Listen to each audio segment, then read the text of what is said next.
Thank you, Craig. That was so inspirational and insightful. Thank you. You're welcome. I was telling Elena, I think before we started, that in looking at this poem, looking at other things by Amanda Gorman, there is a TED talk that she gave a couple of years ago. She is just remarkable. She is just so full of energy, and she is just her way with words is remarkable. So it's like poetry and rap combined with the way she normally delivers. But anyway, this TED Talk, I highly recommend it. So she talks about what motivates her, how she deals. She's not a natural public speaker. She had a speech impediment, still has. So she's terrified of speaking, but she becomes selfless when she does it. So she's doing it for others. But that was great. And I forgot what I was going to say. There was another talk. Anyway, there's a lot of stuff out there. I highly recommend it. She's just very inspiring.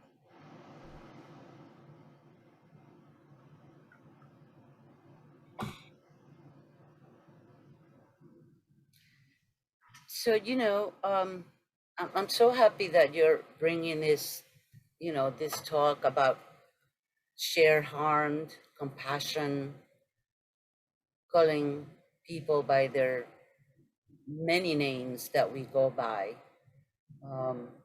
as we share our humanity. Especially during these days, you at the beginning you mentioned Uvalde,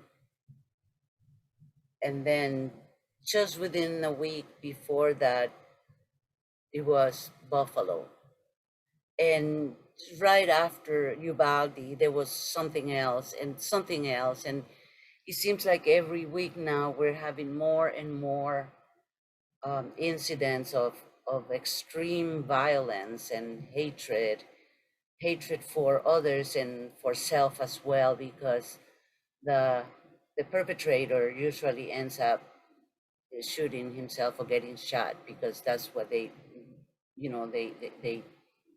provoked. And when you think about how do you deal with that on a personal level, is so intimate, because you do feel, I felt very overwhelmed by what happened. I was reading, I had been reading Black Elle Speaks, right? And Uvalde just reminded me of the massacre of the natives, because the students in Uvalde were, and the population is a majority Mexican or immigrants, poor people who are struggling every second. We are all struggling, but their struggle is multiplied by the conditions in which they live. So it was my reaction was really of upset and anger and pain. And pain and not knowing what to say. What would I say to a person who's going, a mother who just lost the child to that violence? What would I say to a teacher who saw their student being shot? The words are just not there sometimes. And it's good that you brought these poems, because they give us words to express our feelings and our emotions and our reactions. Because sometimes staying quiet is not enough. We need to act, we need to say something.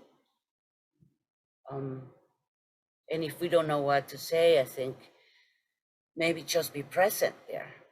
Just be present with your presence, with your persona, where you go, and be part of the dialogue to bring awareness of, how each one of us is responsible Each one of us has a right to protect the other and protect self as well. Not only a right, but also an obligation. So thank you for opening this dialogue here.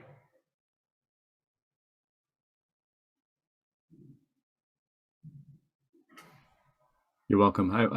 That was my motivation for finding these. I mean, in just processing, there are no words, and I don't know how to deal with it. But I kept coming up with those two poems, kept coming back to me. So that's where I went.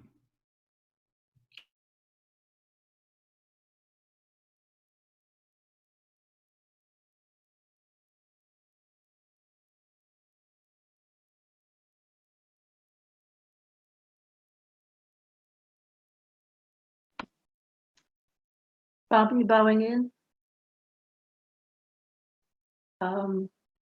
Craig, I want to thank you, like Elena, for the topic you chose and the way you presented it, and the poems that remind us how interconnected we are, and nothing occurs in isolation. So everything is cause and effect, motivated by the things we call life. We react to our environment, we try to preserve ourselves, we need to eat, blah, blah, blah. But I appreciate it, and I just have a couple thoughts to share. One was you were reading Call Me by My True Names, and I'm sitting here with the windows open, and there's greenery outside and a breeze, and it just smells so wonderfully alive. And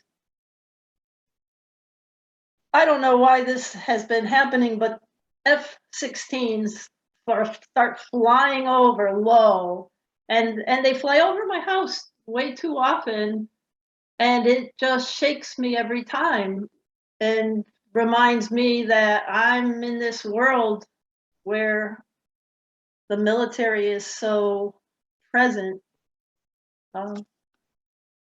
And I've wondered, what can I do about them flying over? And I don't know if I can do anything, but no, I'm that pilot, and I'm me sitting on my couch. I'm all of that.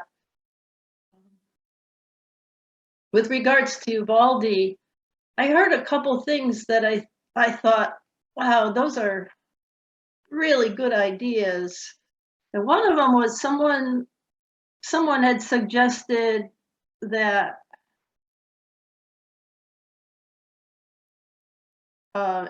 instead of I don't even know how to say this, just closed caskets, that all these children that were completely obliterated and mutilated be shown in open caskets, like that young black man Tillman, that was Emmett Till. Emmett yeah. Till. I think he was dragged to his death, right? And that, so all these caskets, and what a horror, but should more or less be put on display so that people see this is what we're trying to stop. We can't insulate ourselves from that. And I thought, yeah, as horrible as that is, that's something that people would have to react to. And then I watched a Republican senator, speaking to Congress and his other cohorts and saying, are you siding with the children or are you siding with the killer?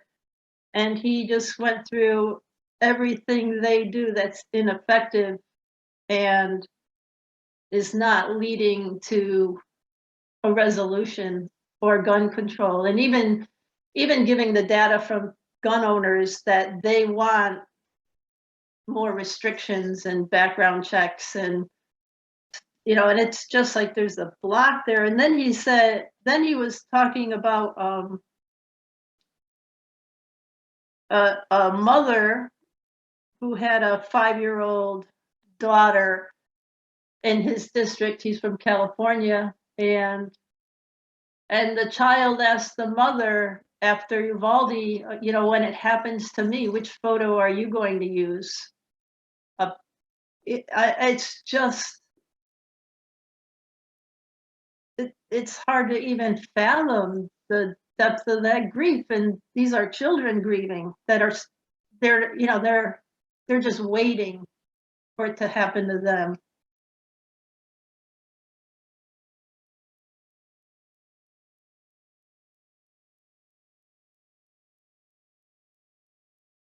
And so that, that call to action is it's so right there. And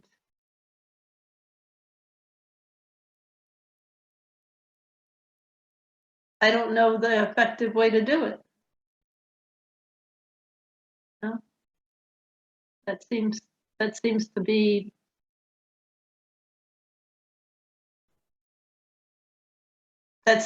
my cloud. That's where the confusion comes in. There's a lot of obstruction or darkening, and like, just do it. Just do it.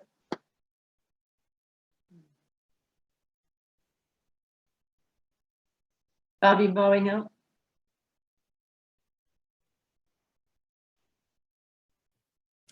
Teo bowing in.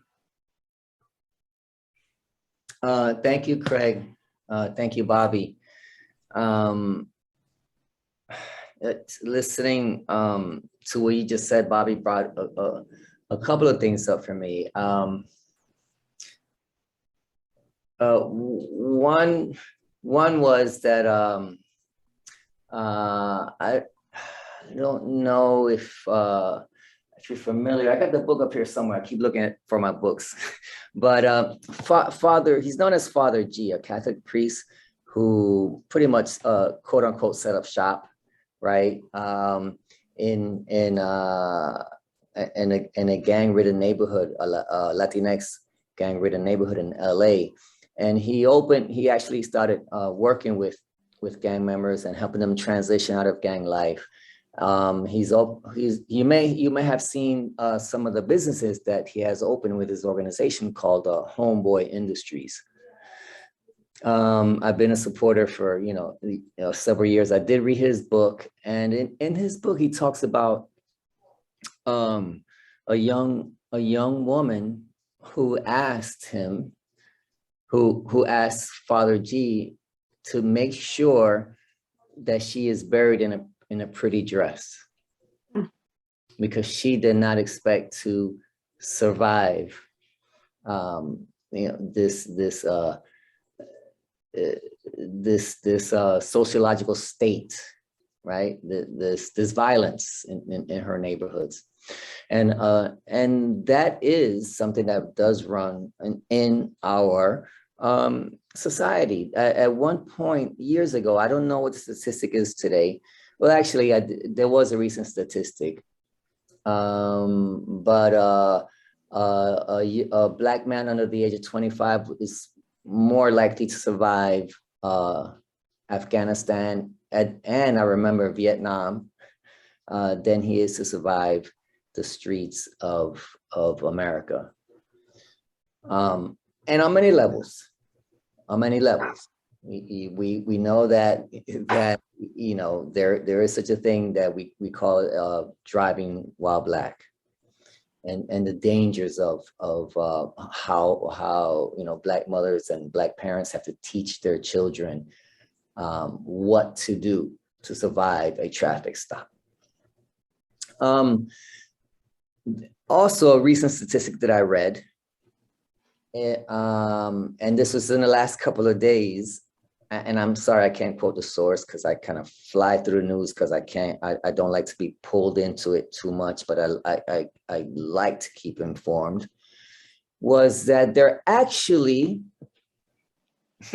have been more mass shootings this year than days of the year. More mass shootings this year than days in 2022. And we also know that in America, we have 400 million guns for 350 million people. We have more guns than people. While in the Netherlands, they have more bicycles than they have people. It's a big contrast in our society and how we're living.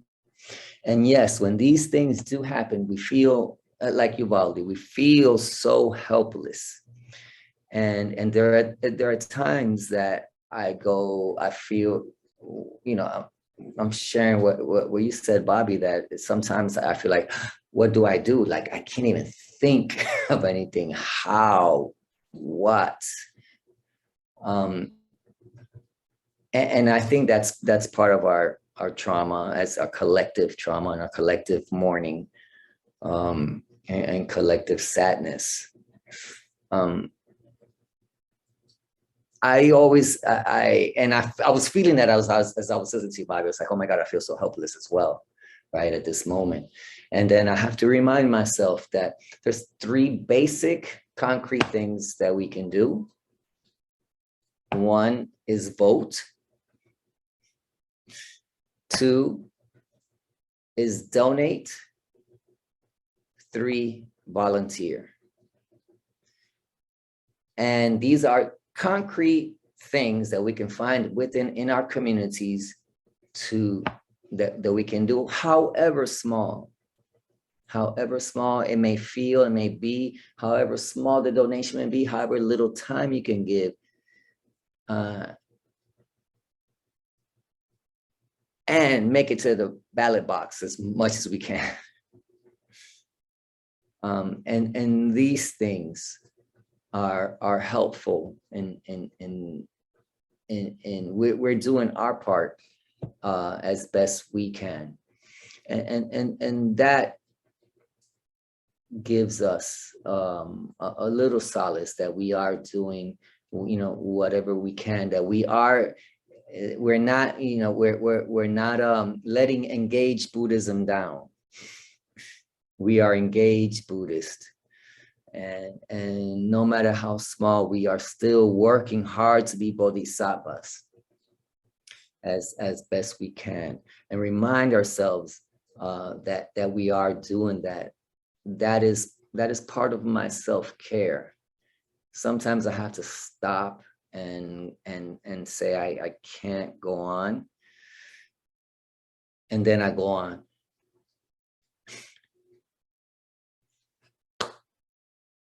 Thank you. Tail bowing out. Fernando, bowing in. I want to thanks everybody. Thanks Teo. Thanks Craig, Bob, and everybody who's made comments. But I think I remember when I was younger and something like this would happen, let's say somewhere else in the world, and I would think, that's too far away. That doesn't apply to where I live. Everything is okay by me. I should be all right. But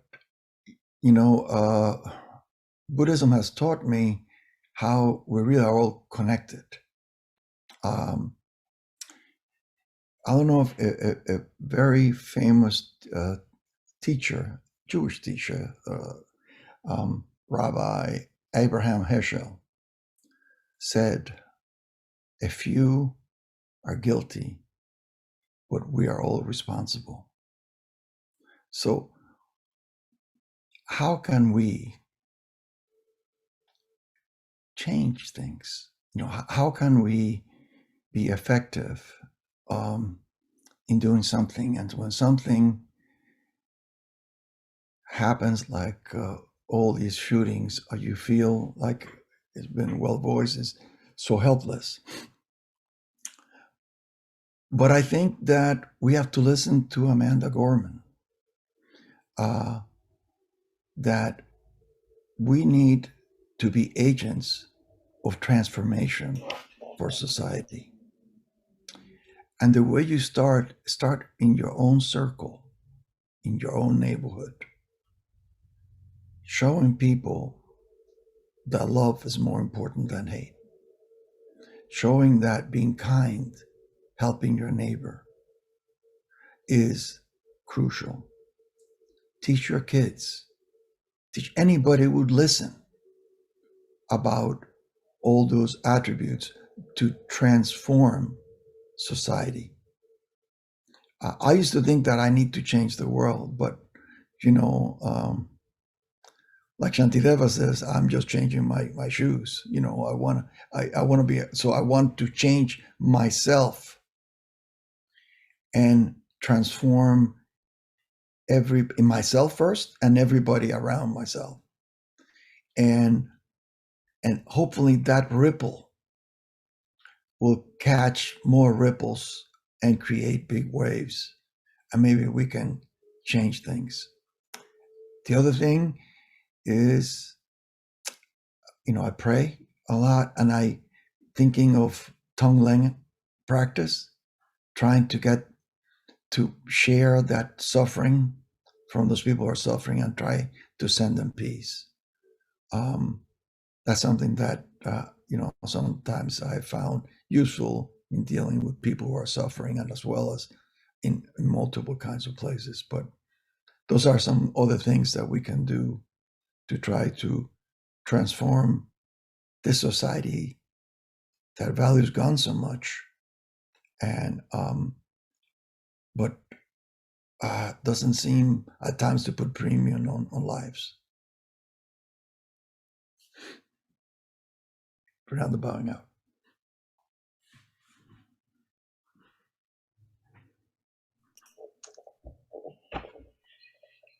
John Daniel, thanks, Greg. Kind of give me some fresh look at how people are feeling coming from a war-torn country. I think scenes like this and scenes like in Ukraine right now, I kind of been numb to it because I've gone through similar scenes, similar feelings when I were in Vietnam. So for me, I think because of all those things in the past, I kind of developed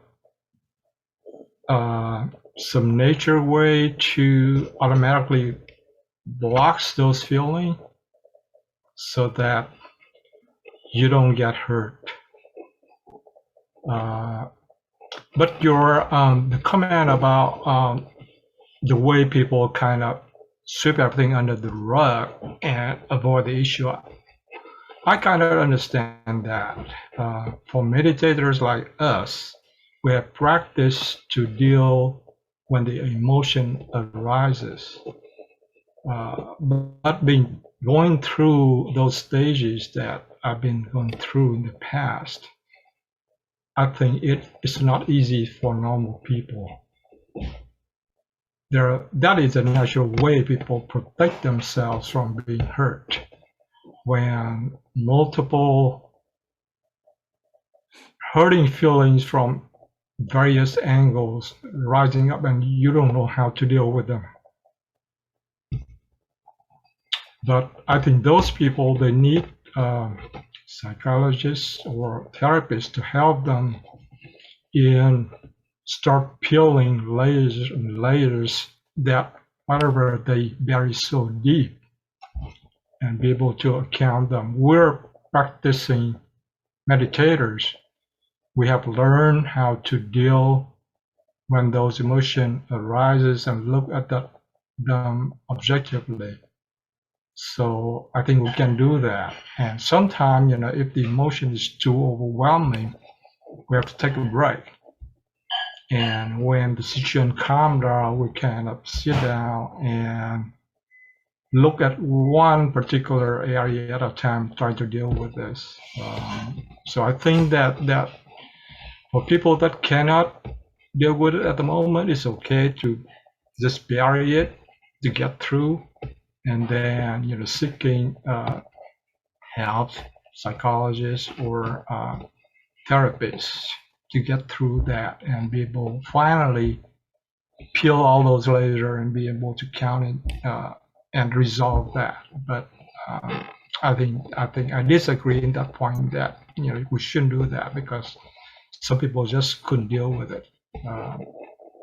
At least in the moment I was in Vietnam, seeing like bodies on the street, both young people, all over, just like the scene was seen in Ukraine.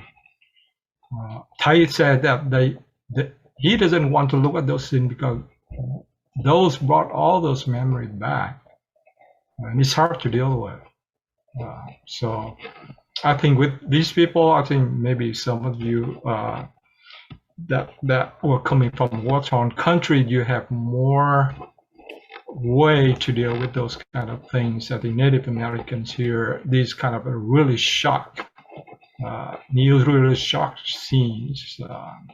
So we have a way to develop a way to deal with it. Another thing that is good is that when I present meditation to an old retired generation of teachers and doctors, they're all surprised and welcome because they're used to the way they were taught meditation, the way that old monk generation would practice to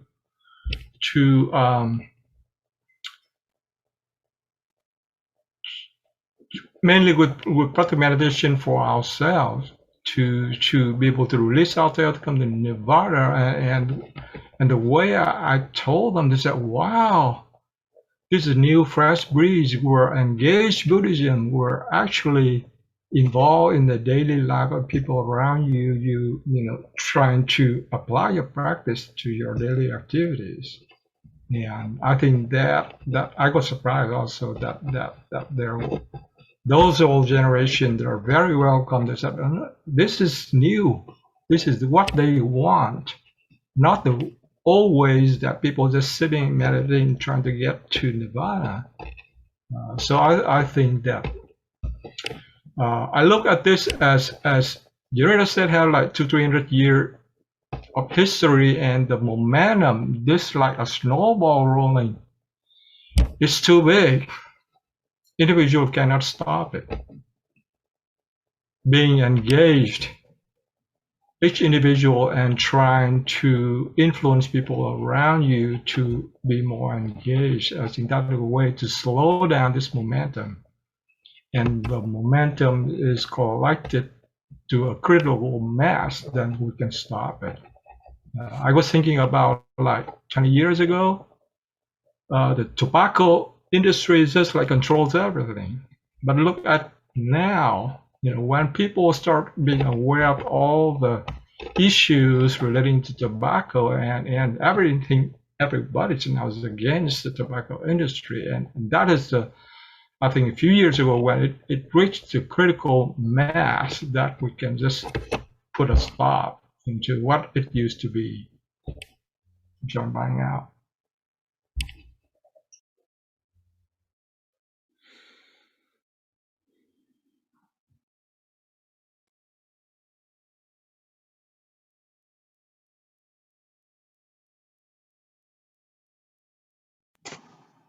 Jeff Bowling.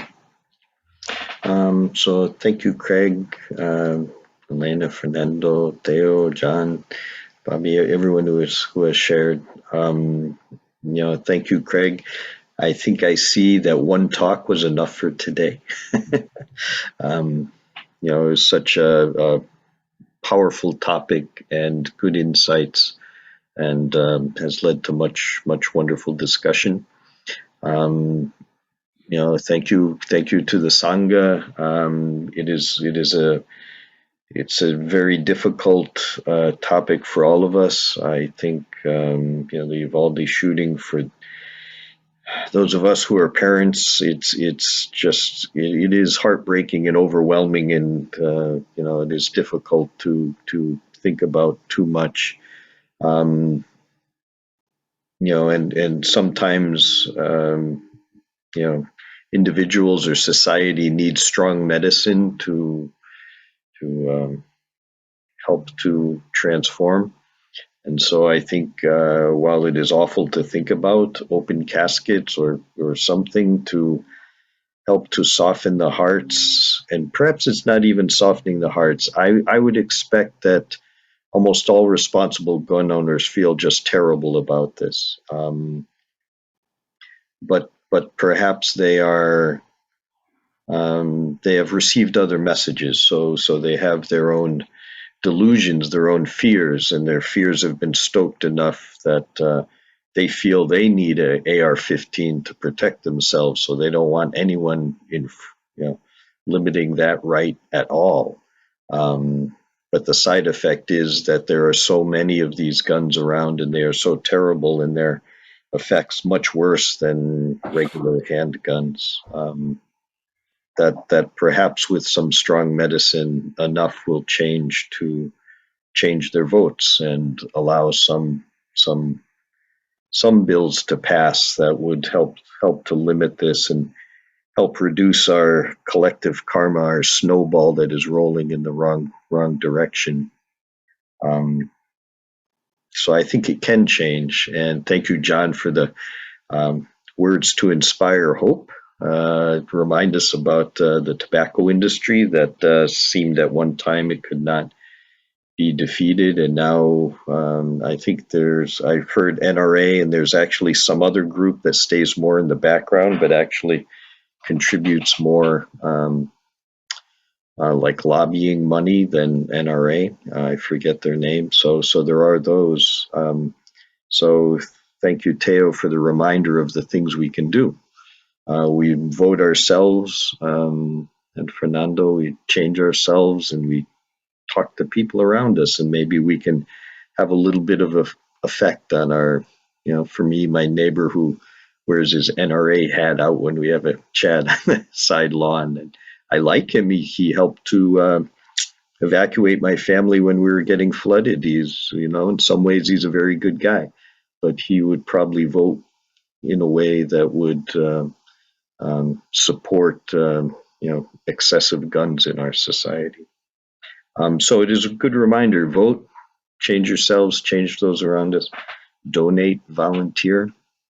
Maybe some of the, the Sandy Hook organization and other ones,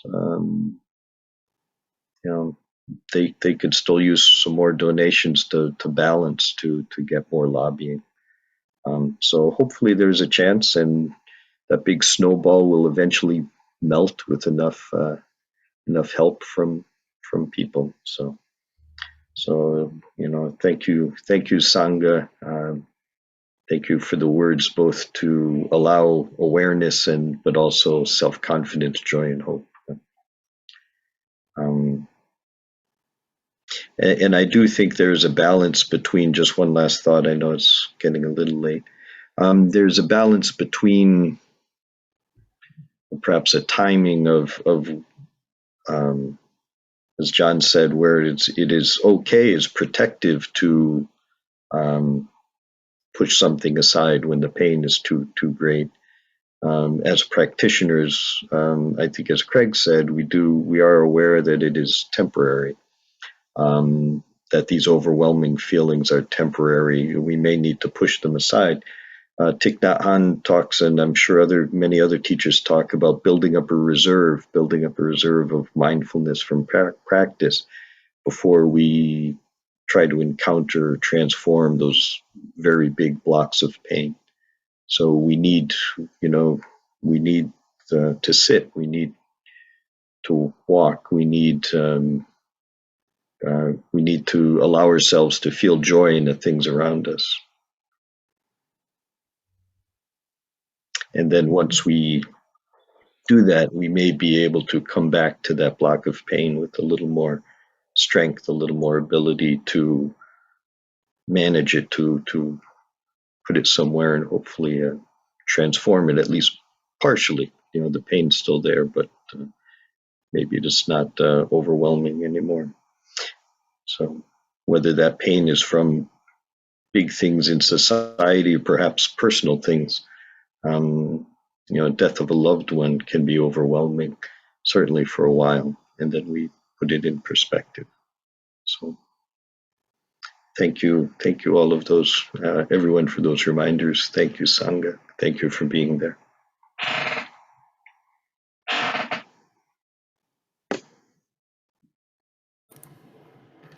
Thank you so much, everyone, for sharing and for being present and for enriching each other's wisdom and strength and energy to engage in life as it shows itself